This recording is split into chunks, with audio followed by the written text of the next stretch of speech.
Hello, I'm Katie McGuire and I'm going to be helping you make sushi today. Okay, what we'll start off doing is I will introduce you to each ingredient and talk a little bit about it. Okay, so the most important part about making sushi is getting the rice to be the right stickiness.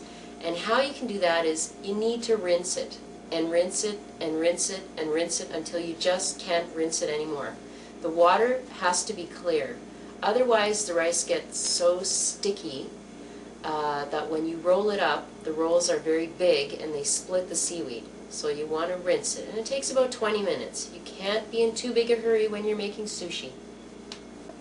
Okay, this is the rice. It's nice and sticky. You can pick it up in little sort of balls, and that's a good sign that it's just the right stickiness. Okay, so for our next ingredient, this is salmon. It's wild sockeye salmon mixed with mayonnaise, a little bit of liquid smoke, and a little bit of soy sauce to give it a salty taste. These are carrots, and they're sliced quite long, just about the right length for the sushi roll. This is green onions, and these are cucumbers. You can use any variety of vegetables that you like, as long as they're different colors. The reason you want to have a variety of colors in your vegetables is so that your sushi has different colors to it. Presentation is very important in Japanese cooking, and so if you use a variety of different colors, you of course end up with a variety of different colors of sushi, which is quite attractive. This is nori, and it's seaweed, which goes on the outside of the sushi roll.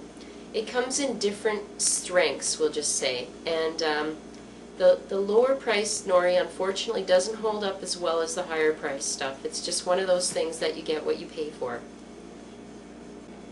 A question that's often asked about nori is which side do you actually put the rice on and which side it goes on the outside.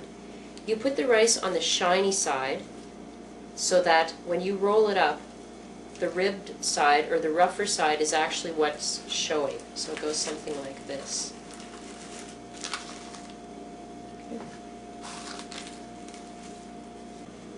Okay, so you take some rice and you just take a little bit more, and then you start patting it down.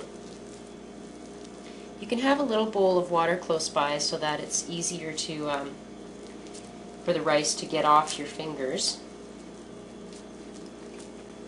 You pretty much want to put the rice so that it goes right to the ends of everything, except for the last little part here. And I'll show you about that later. Okay, so we'll take a carrot and we'll take a green onion. And then we'll take a couple of pieces of cucumber, some smoked salmon. And you can just pile everything on top of the vegetables like that, just making sure that you take everything out to the ends. If you don't, you have some sushi rolls that are pretty wimpy looking, which you don't want because your guests will pick them up and throw them at you. Okay, so when you're about to roll, you've got everything in here. What you do is you use the tip of the bamboo mat, and you use your fingers just to get it nice and rounded. Then you pull that back, and then you just roll it like that. I always like to have that bottled water by just to keep my fingers clean. I have a little bowl of soy sauce as well, because what I do is I use the soy sauce to seal the roll up. So what you'll do is you'll seal it, and then you'll put it down on the seal.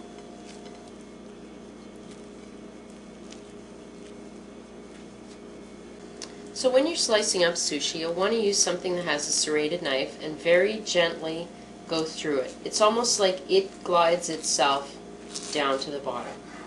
That way you don't crush it.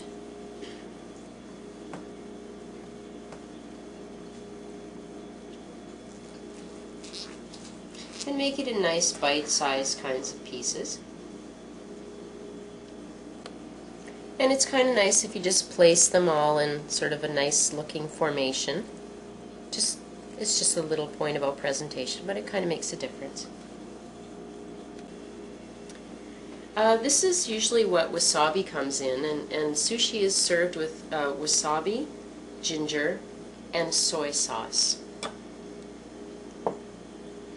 How you mix the wasabi is you take a little bit of water, you pour it into the powder, and then you just stir it up, and then you cover it. Once you've got a little paste, you cover it for about 10 minutes and it'll get nice and strong, and then you can eat it.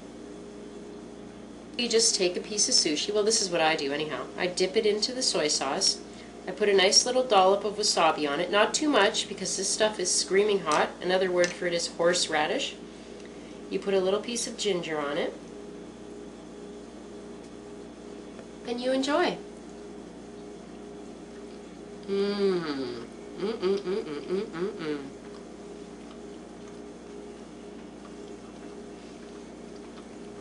And there you have it. You've made sushi. You can go out and amaze all your friends now. And who knows, you might even get a date out of it. It's very impressive. Bye!